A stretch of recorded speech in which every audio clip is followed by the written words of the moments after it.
Hello students, हम लोग पिछले वीडियो में देखे थे सिंगुलरिटी दो प्रकार के होते हैं।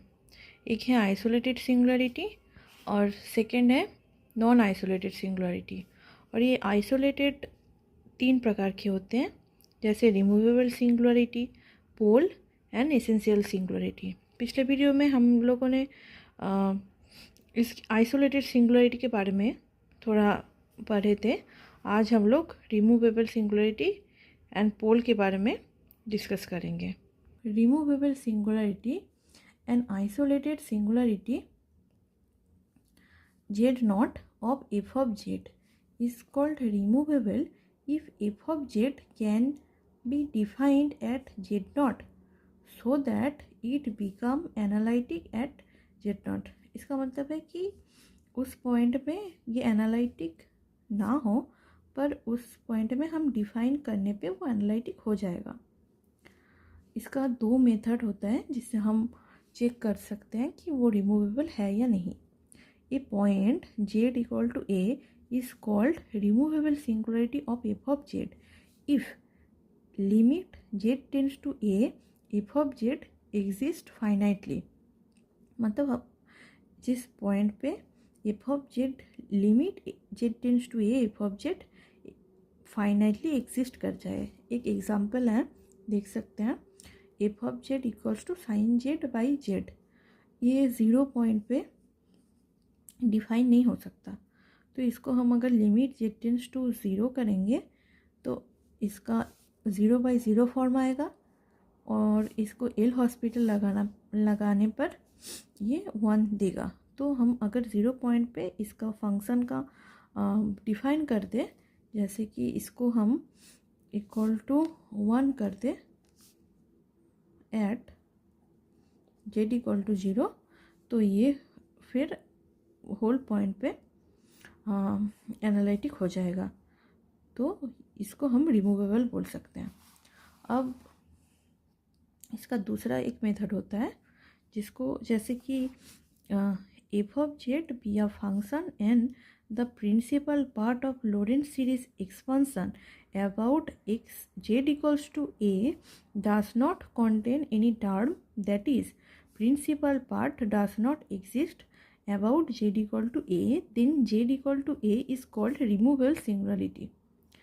इधर प्रिंसिपल पार्ट मतलब z डिनोमिनेटर में होना नहीं चाहिए। प्रिंसिपल पार्ट मतलब 1/z ऐसा होगा। Principal part does not exist मतलब डिनोमिनेटर पे z नहीं होगा।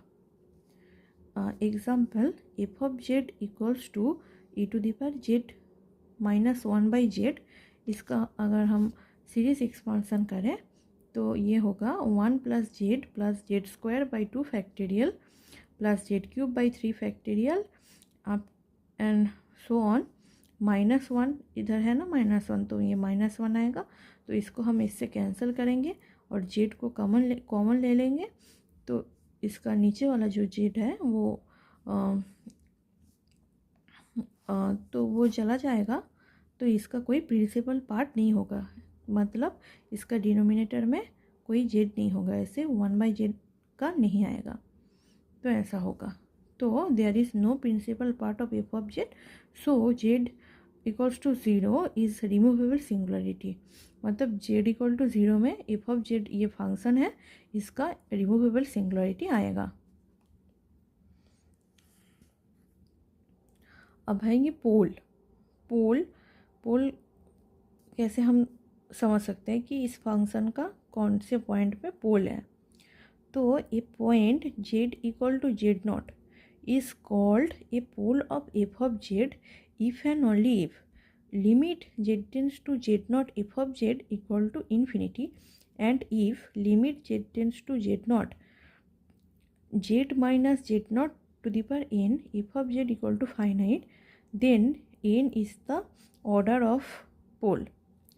तो हम कैसे बोल सकते हैं कि पोल है या नहीं।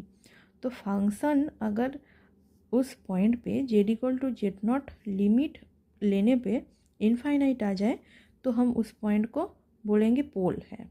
अब पोल का ऑर्डर कैसे निकालेंगे, अगर ये पोल को z limit Z tends to z naught, z minus z naught to the power n F of z equal to finite आ जाए तो उस एन को हम ऑर्डर ऑफ पोल बोलेंगे। जैसे एक एग्जांपल जैसा ये है,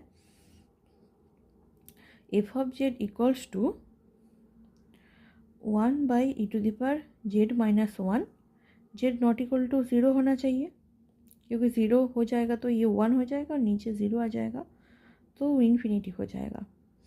तो हम देख सकते हैं ये इन्फिनिटी हो जाएगा अगर 0 ले लें तो, that is limit Z tends to 0 1/e⁻² Z minus 1 infinity हो जाएगा। तो ऐसे इन्फिनिटी होगा इफ एंड ओनली ये पोल होता है, तो इस फंक्शन का 0 पोल है।